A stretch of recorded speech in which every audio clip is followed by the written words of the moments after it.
Klaus, I am happy that you could come over and talk to me about our Totilas adventure. Your wife probably already told you that I am not very happy with the way it goes. Paul, I think we are on the right path and did handle the damage control very well after Rotterdam. Our whole family was traveling from TV show to TV show to convince the German public that this was only a one-time communication problem, and that Matthias still have to understand the language of Totilas. I told you already several times that it will take time to guide Matthias and Totilas to the top of dressage. Yes, I understand that, but I have already given you 6 months.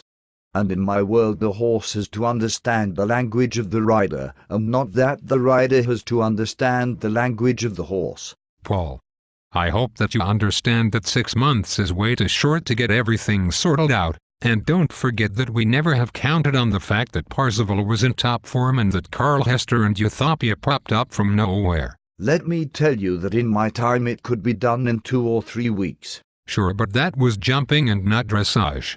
Next to this, Matthias is battling against very experienced riders, while he is only 26 years old. And just to be honest, I am sure he doesn't like this whole marketing circus around him and Totilas. But how do you think that I can earn my money back when Totilas gets more and more out of the picture? The media already start publishing stories that it was the combination Edward and Totilas who were from another planet, and now it seems that they are right. Klaus, you really have to pull some switches and push some buttons. I can't afford that what happens at Rotterdam is going to repeat itself in the future. Paul, you make it all sound so very simple. Maybe Totilas prefers to be ridden with this lightness that most of these gay riders like Edward has. I already said, pull and push all the buttons and switches to get this problem solved. It doesn't matter what it takes. I hope that I understand you wrong, because I am not planning to sacrifice my son's happiness by forcing him to do things he doesn't like. And maybe you should stop insinuating that you're looking for another rider or trainer for Totilas. I made it very clear that Matthias is still my #1 rider and you are my #1 trainer, but I might be forced to reconsider this if the results don't get better. Paul, I advise you strongly to read the contracts we all have signed very carefully, and you will notice that this is to be decided by Anne-Catherine, Matthias and me. So, you don't have any word in this. And please, can we have a more positive and constructive conversation? Sure, but I am in this to my neck, while for you it's just a Christmas present for your son.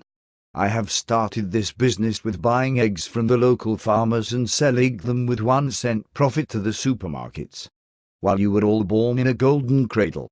So I hope you don't mind that I am defending my investments in Totilas like an eagle. Paul, you know as the best that I was not born in a golden cradle.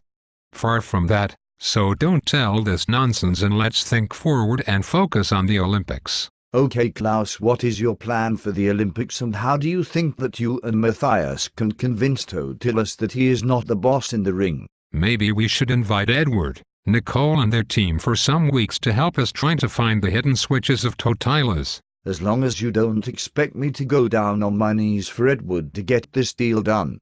And never forget that every medal in the future will be marked with the name of Edward. And is this what you want? Next to this, it would certainly not help me with my breeding activities for Totilas. I need to show the breeders' world that Totilas can be ridden by everybody. That's why I chose Matthias, who is still a young and unexperienced rider. Come on, Paul. You chose Matthias because Anne-Catherine could help you finance the deal. Okay, that's true, but let's get back to the Olympics. What are your plans? The best way would be to minimize the breeding duties of Totilas for the upcoming year. In this case, we all could concentrate on the training of Totilas without the risk of injuries.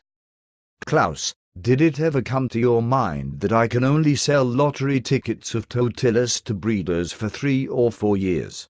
When the first offspring of Totilas comes under saddle and it looks that the majority of them speak a language which the riders don't understand, I am in big problems. So I will never accept that the sport goes before breeding. But maybe we should talk this all over during a dinner at my place next week.